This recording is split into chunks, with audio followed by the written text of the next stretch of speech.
venu à Canal Vérité et Vie, vous connaîtrez la vérité et la vérité vous affranchira. Aujourd'hui, nous passons à la deuxième partie, le cœur de l'homme, temple de Dieu ou atelier de Satan. Et aujourd'hui, c'est la troisième partie, le troisième tableau. Cette image nous montre l'état du cœur d'un pécheur qui se repent vraiment. Maintenant, il se rend compte de ces nombreux péchés si graves et si terribles pour lesquels Jésus est mort à la croix. Lorsqu'il voit la croix que l'ange de la parole de Dieu lui révèle, cela achève de briser son cœur déjà meurtri. Et il se repent profondément de ses nombreux péchés. Quand il réalise le grand amour de Dieu manifesté en Jésus-Christ, cet amour pénètre en son cœur et il commence à comprendre que le Fils de Dieu est venu pour ôter ses péchés. Le fait que Jésus fut flagellé, couronné d'épines et qu'il eut ses mains et ses pieds percés se révèle à nouveau, clairement et profondément au pécheur repentant. Et cela trouble son cœur et sa conscience. En lisant la parole de Dieu, il peut s'y voir comme dans un miroir et il se rend de plus en plus compte combien il s'est éloigné de Dieu et combien il a transgressé ses commandements. Et alors, il est profondément contrit. L'amour et la paix de Dieu remplissent son cœur lorsqu'il commence à réaliser que le sang de Jésus-Christ, le Fils de Dieu, le purifie de ses péchés. Il est écrit, « L'Éternel est près de ceux qui ont le cœur brisé, et il sauve ceux qui ont l'esprit dans l'abattement. » L'Esprit Saint lui révèle doucement les paroles de Jésus. « Mon fils ou ma fille, va en paix, tes péchés te sont pardonnés. » À partir de ce moment, il se sent peu à peu soulagé du fardeau de ses péchés, car Jésus lui-même a porté ses douleurs et ses peines. Les convoitises pécheresses de la chair ont maintenant cédé la place au désir ardent de vivre pour Dieu et de le servir, lui qui nous a aimés le premier. Au lieu d'aimer le monde et les choses du monde, il aime maintenant Dieu et les choses de Dieu. Dans cette image, les animaux représentant les péchés se trouvent maintenant en dehors du cœur de cet homme. Pourtant, Satan ne tient pas à quitter son ancienne demeure. Il regarde en arrière, espérant y entrer une fois de plus lorsque l'occasion sera donnée. Voilà pourquoi le Seigneur Jésus nous exhorte à veiller et à prier afin de résister au diable pour qu'il s'éloigne de nous. Quatrième tableau. Cette image montre un chrétien qui a trouvé la paix et la rédemption par le sacrifice de notre Seigneur et Sauveur Jésus-Christ. Il ne se glorifie plus d'autre chose que de la croix de notre Sauveur Jésus-Christ. La Bible nous ordonne de marcher selon l'Esprit et de ne plus accomplir les désirs de la chair. Il est écrit, « Si nous vivons par l'Esprit, marchons aussi par l'Esprit. » Dans cette image, nous voyons la colonne à laquelle Jésus fut attaché après avoir été dévêtu. Nous pouvons y voir les fouets avec lesquels il le flagellait cruellement, car le châtiment qui nous donne la paix est tombé sur lui. Il fut meurtri pour nos iniquités.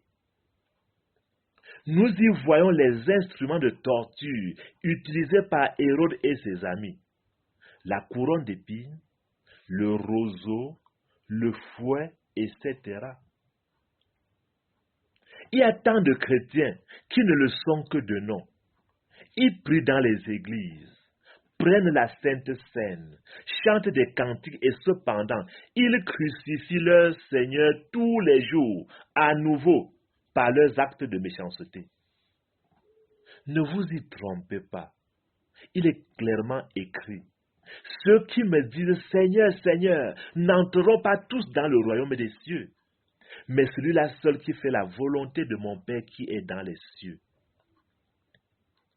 Dans cette même image, nous trouvons la bourse de Judas, lui qui trahit le Seigneur Jésus et le vendit pour 30 pièces d'argent.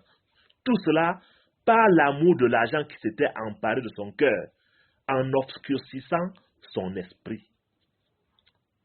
Dans l'image, il y a la lanterne, il y a la chaîne. Ces choses furent employées par les soldats qui s'emparaient de Jésus de nuit. Nous y trouvons le dé. Par le dé et avec le dé, ils tiraient au sort sa tunique, accomplissant ainsi la prophétie de Dieu. Ils se sont partagés mes vêtements. Ils ont tiré au sort ma tunique. Ils dépouillaient Jésus de tout et le rejetaient en disant, « Nous ne voulons pas que cet homme règne sur nous. » Dans cette image, vous trouvez un corps. Il est écrit, avant que le corps ne chantât, Pierre avait renié Jésus 3 fois devant une jeune servante. Plus tard, il s'en repentit en pleurant amèrement. Confessons-nous Jésus par nos paroles et par nos actes, ou en avons-nous honte devant les hommes? C'est pourquoi, quiconque me confessera devant les hommes, je le confesserai aussi devant mon Père qui est dans les cieux. Mais quiconque me reniera devant les hommes, je le renierai aussi devant mon Père qui est dans les cieux. Et Jésus va dire, celui qui ne prend pas sa croix et ne me suit pas n'est pas digne de moi.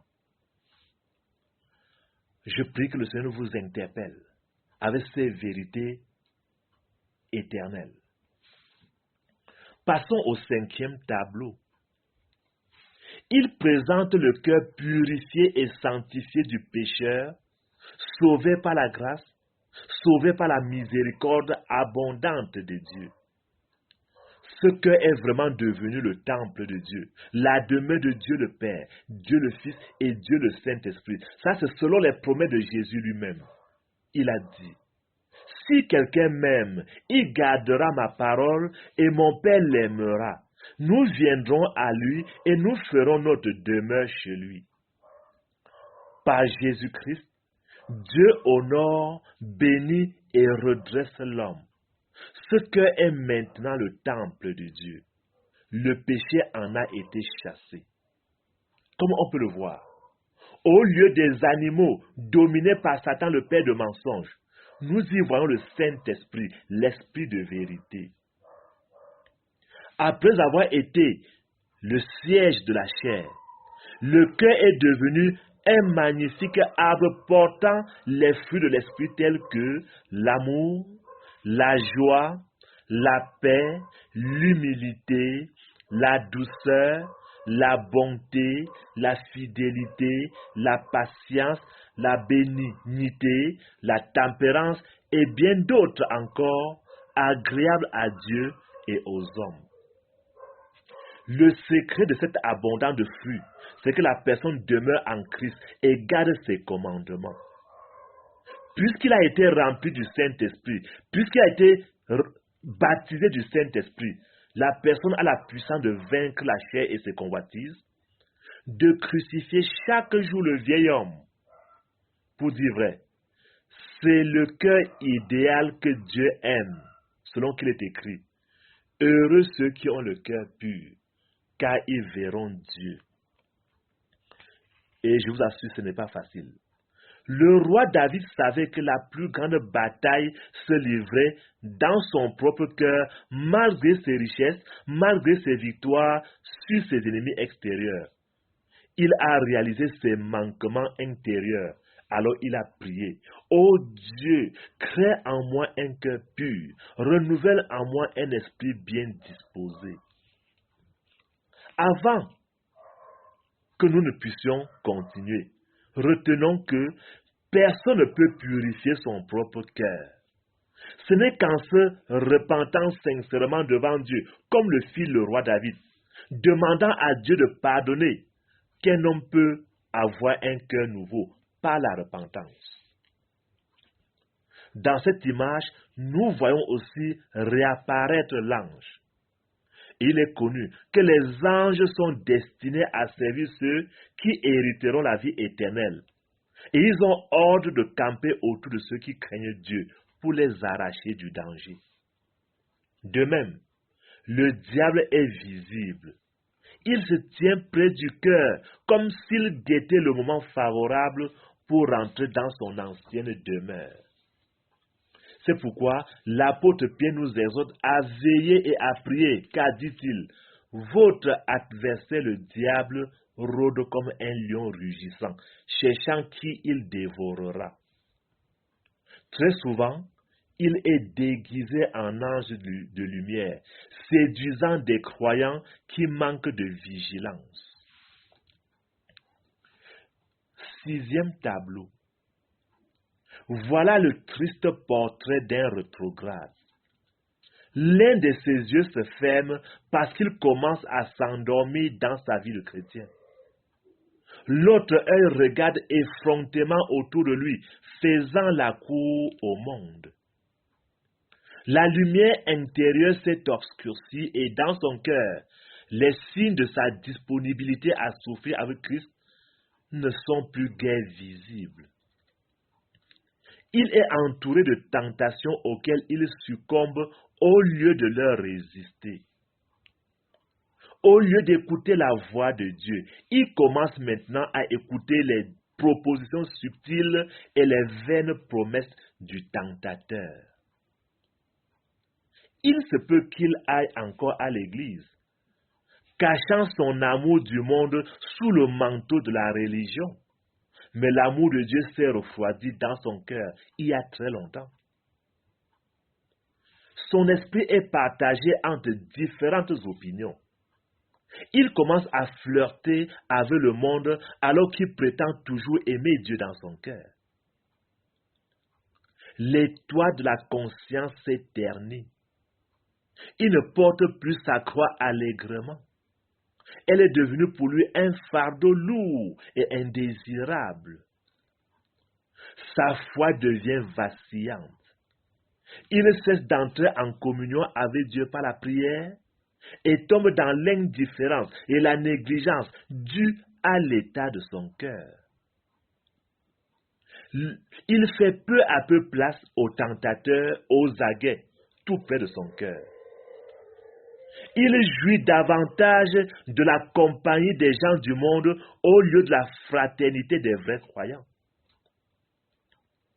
L'esprit du paon, qui représente l'orgueil, cherche alors à entrer dans son cœur. Ce chrétien a probablement oublié qu'il fut sauvé par pure grâce. Il devient, par conséquent, orgueilleux, chrétien orgueilleux. Une fois de plus, l'ivrognerie frappe à sa porte, cherchant à y entrer.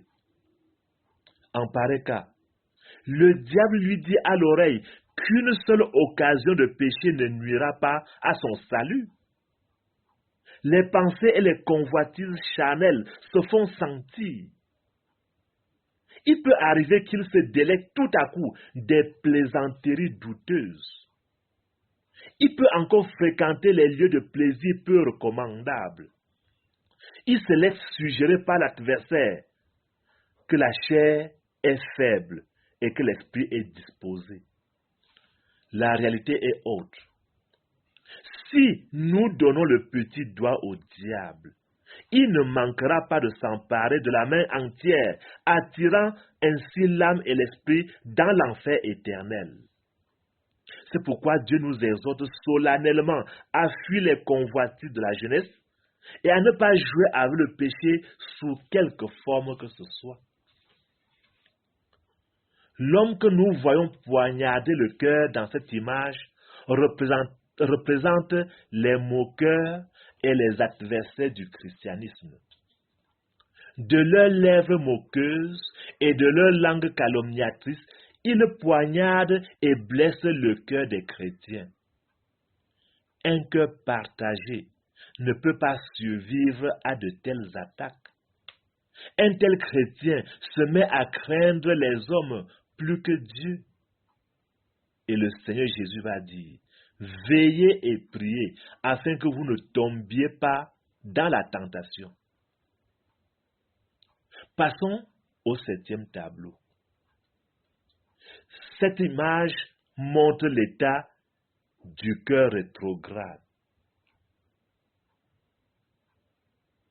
Cet homme avait été éclairé. Il avait goûté au don de Dieu. Il était devenu participant du Saint-Esprit, mais il s'est écarté du bon chemin. Le tableau peut représenter aussi l'état d'une personne qui ne s'est jamais repentie, qui ne s'est jamais abandonné à Dieu, malgré la vérité de l'évangile qu'il a souvent écouté. Un homme qui endurcit son cœur, lorsque Dieu le reprend, ira de mal en pis jusqu'à s'installer dans l'endurcissement total. Jésus lui-même a décrit la position du rétrograde dans Luc chapitre 11. Il dit, « Lorsque l'esprit impur est sorti d'un homme, il va dans les lieux arides pour chercher du repos. N'en trouvant pas, il dit, « Je retournerai dans ma maison d'où je suis sorti. » Et quand il arrive, il la trouve balayée et ornée. Alors il s'en va et il prend 7 autres esprits plus méchants que lui. Il entre dans la maison, s'y établissent, et la dernière condition de cet homme est pire que la première. Par ailleurs, Pierre va dire, il est arrivé ce que dit un proverbe. Le chien est retourné à ce qu'il avait vomi, et la truie lavée s'est vautrée dans le bourbier. L'Esprit Saint, cette douce colombe, est obligé de quitter ce cœur, puisque le péché et le Saint-Esprit ne peuvent cohabiter. Le cœur ne peut être à la fois le temple de Dieu et la caverne de Satan. L'ange, représentant la parole de Dieu, s'en va aussi triste, regardant encore en arrière dans l'espoir que cette personne se repente. Malheureusement, dans notre image, il n'y a pas de signe de repentance. Cet homme ne se tourne pas vraiment vers Dieu. Il ne cherche pas son pardon aux pieds de Jésus. Sa conscience est pour ainsi dire passée au fer rouge. Elle s'endort, vouée au silence. Une pareille personne a des oreilles, mais elle n'entend pas la voix de Jésus. Elle a des yeux, mais il ne peut pas voir la fosse sans fond qui s'ouvre sous ses pieds. Elle n'a même plus honte de persister dans le péché. Satan règne sur son cœur. Il est assis en roi sur son trône. Il se peut que cet homme ait encore une apparence respectable, une apparence de piété, mais au fond, elle renie ce qui en fait la force. C'est un sépulcre blanchi, qui au-dedans est plein d'ossements de mort et de toute espèce d'impureté. Tel qu'on peut le voir, le père du mensonge occupe maintenant la place du Saint-Esprit, l'esprit de vérité. Chaque animal, chaque péché est accompagné d'un démon spécial, d'un esprit impur et maintenant occupe le cœur. Ah, mes amis, vous qui regardez ces images, si une seule image correspond à l'état de ton cœur, crie à Dieu sans tarder. Crie à Dieu de tout ton cœur. Dieu veut et il peut te pardonner de tous tes péchés si tu viens à lui avec un esprit sincère de repentance. Viens donc à lui. Viens à lui comme le lépreux et dis comme le lépreux, si tu veux Seigneur, tu peux me rendre pur. Et si tu est sincère, le Seigneur te rendra pur. Mais si tu continues à endurcir ton cœur, si tu préfères les ténèbres à la lumière, il n'y a plus d'espérance, il n'y a pas de secours, parce que tu auras choisi la mort au lieu de choisir la vie. Et la Bible dit, un homme qui mérite d'être repris et qui réduit son cou, il sera brisé et sans remède. Je prie qu'il ne soit pas ton cas. Passons au 8e tableau. Nous y voyons la mort s'approcher du rétrograde et du pécheur qui, chaque jour, remet sa repentance au lendemain. C'est qu'on peut le voir. Si son corps est plein de douleur, son âme est remplie de terreur en voyant la mort qui vient. Le spectre de la mort est maintenant à son chevet. Les plaisirs trompeurs du péché se sont évanouis et il doit faire face à la terrible réalité du salaire du péché, qu'est la mort. Les tourments de l'enfer s'emparent de lui. Il découvre qu'il ne peut plus entrer en communion avec Dieu. Il aurait bien voulu prier maintenant, mais il découvre qu'il ne peut plus entrer en communion avec Dieu, ce Dieu qu'il a traité avec mépris toute sa vie durant. Malheureusement pour lui, ses anciens amis craignent de se tenir à son chevet. Leurs vaines paroles de réconfort ne lui sont d'aucun secours.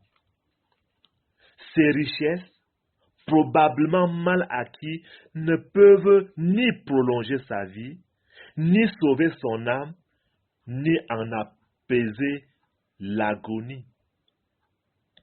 Il se rend compte que c'est impossible de se concentrer sur Dieu parce que le diable l'en empêche.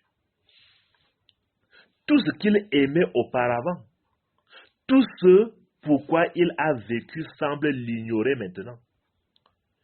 Il commence à réaliser que c'est une chose terrible que de tomber entre les mains du Dieu vivant.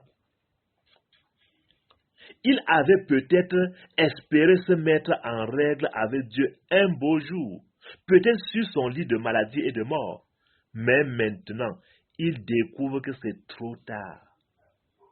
Tel est le cas des milliers de personnes à travers le monde. Elles meurent d'une mort soudaine sans pouvoir chercher Dieu. Il est donc nécessaire de chercher Dieu pendant qu'on peut le trouver.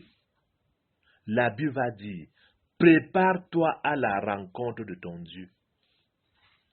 Dans cette image, ce pécheur qui se meurt après avoir rejeté la grâce de Dieu pendant toute sa vie, entend maintenant la voix du juste juge disant, « Retirez-vous de moi, maudit, allez dans le feu éternel qui était préparé pour le diable et ses anges, car il est réservé aux hommes de mourir une seule fois, après quoi vient le jugement. » 9e tableau. Cette image représente un chrétien combattant victorieusement dans le feu des épreuves et des tentations. Tenté de toutes parts, il reste ferme et supporte tout jusqu'à la fin. Étant plus que vainqueur par Jésus-Christ, il a les regards fixés sur Jésus, le chef et le consommateur de la foi. Rejetant tout fardeau et le péché qui l'enveloppe si facilement, il court avec persévérance dans la carrière qui lui est ouverte.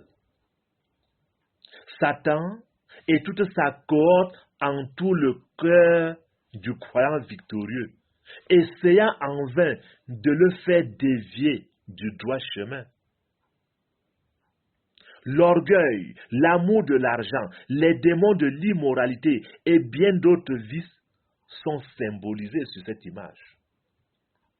L'âne a pris la place du léopard, car souvent le péché se camoufle en prenant successivement des formes différentes. Mais le chrétien vigilant dépiste le péché, même s'il arrivait qu'il se cache sous le manteau de la piété. Vous voyez maintenant un homme qui, tout en dansant, tient dans sa main une coupe de vin pour séduire le chrétien et l'induire en tentation. Il le fait en miroitant devant lui les plaisirs de ce monde. Cependant, cela ne peut avoir aucun effet sur le chrétien consacré qui est vraiment mort avec Christ au péché et au monde. Un autre homme poignarde le cœur fidèle. C'est ainsi que les calomnies, l'infidélité, les railleries et les épreuves et les tentations menacent sa relation avec Dieu. Mais il est consolé par les paroles de Jésus. Heureux serez-vous lorsqu'on vous outragera, qu'on vous persécutera et qu'on dira faussement de vous toutes sortes de mal à cause de moi. Réjouissez-vous et soyez dans l'allégresse parce que votre récompense sera grande dans les cieux. Le péché, la chair, le monde, Satan et tous, ils font continuellement tout ce qu'ils peuvent pour arracher le chrétien à l'amour de Dieu.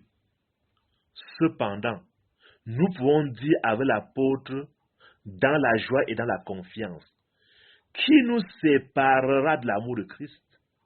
Sera-ce la tribulation, ou l'angoisse, ou la persécution, ou la faim, ou la nudité, ou le péril, ou l'épée? Mais dans toutes ces choses, nous sommes plus que vainqueurs par celui qui nous a aimés. Ayant revêtu toute l'armure de Dieu, le croyant peut rester debout dans les mauvais jours et supporter et surmonter toutes les tentations. À son tour, il peut être victorieux par Christ qui le fortifie. L'étoile de cette conscience est claire et brillante. Le cœur de ce croyant déborde de foi et le Saint-Esprit y habite. L'ange de Dieu, au-dessus de lui, tient la parole de Dieu, lui rappelant les précieuses promesses faites aux vainqueurs. À celui qui vaincra et qui gardera mes œuvres jusqu'à la fin, je donnerai autorité sur les nations. Celui qui vaincra sera revêtu de vêtements blancs. Je n'effacerai point son nom du livre de vie et je confesserai son nom devant mon Père et devant ses anges. La bourse ouverte montre que ce chrétien a aussi offert son argent à Dieu. Au lieu de gaspiller ses biens terrestres, il les a employés à aider les pauvres, à payer sa dîme et ses offrandes, contribuant ainsi à l'avancement de l'œuvre de Dieu. La miche de pain et le poisson signifient qu'il vit une vie propre et qui ne fait pas d'excès. Son propre cœur est devenu une maison de prière. Le livre ouvert, c'est la Bible. Il lit et étudie chaque jour, y trouvant la sagesse, la force, la vie, la lumière et des richesses insoupçonnées. Elle est devenue une lampe à ses pieds et une épée par laquelle il combat l'adversaire. La parole de Dieu lui est précieuse, car c'est le pain quotidien spirituel pour son âme, l'eau vive qui désaltère sa soif, un bain dans lequel il peut se laver, un miroir dans lequel il se voit pour se corriger. Ça, c'est la vie victorieuse. Il aime apporter la croix, car il sait qu'il n'y a pas de couronne sans croix. Puisqu'il sait qu'il est ressuscité avec le Christ en nouveauté de vie, il cherche les choses d'en haut, les choses éternelles, les choses invisibles et non les choses passagères et visibles de la terre. Ça, c'est l'idéal. 10e tableau. Il montre la fin de l'homme qui craint Dieu. Jésus a dit, je suis la résurrection et la vie. Celui qui croit en moi vivra quand même il serait mort. Et quiconque vit et croit en moi ne mourra jamais. C'est le cas de cet homme à la fin de sa vie. Quelqu'un qui a marché avec Dieu, qui a vécu avec lui, il n'a pas peur de la mort. Lorsque son heure sonne, il s'en va volontiers, comme l'exprime l'apôtre Paul. J'ai le désir de m'en aller et d'être avec Christ, ce qui de beaucoup est le meilleur. Le chrétien victorieux a la nostalgie de voir Jésus face à face. Il désire ardemment voir celui qui mourut pour lui sur la croix afin de le sauver. L'Esprit Saint lui rappelle également les paroles de Jésus. Que votre cœur ne se trouble point. Croyez en Dieu et croyez en moi.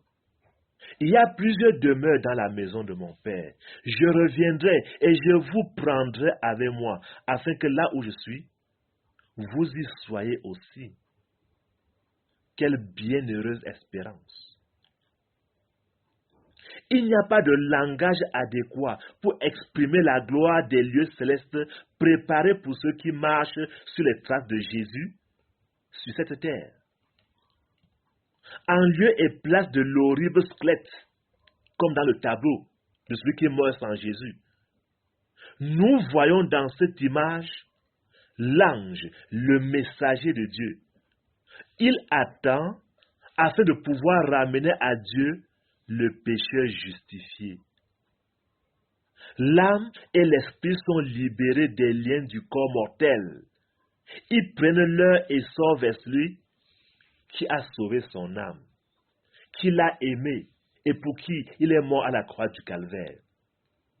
Dieu lui réserve un bon accueil par des paroles de bienvenue. C'est bien, bon et fidèle serviteur. Tu as été fidèle pour peu de choses. Je te confierai beaucoup. Entre dans la joie de ton maître. Je rends grâce à Dieu pour vous qui regardez ces images. C'est afin que vous ayez une idée claire de votre cœur.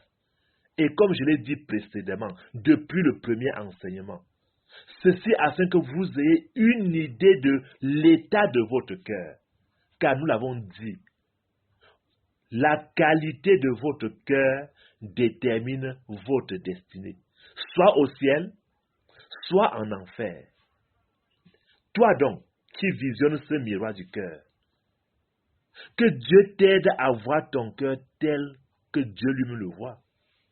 Si tu as pris conscience de l'état sale de ton cœur, ne remets pas ta repentance à demain. Voici aujourd'hui le jour de ton salut. Donne ton cœur à celui qui t'aime. Il peut le changer, quelle que soit sa noirceur. En ce moment, Dieu s'adresse à toi, il dit, mon fils ou ma fille, donne-moi ton cœur.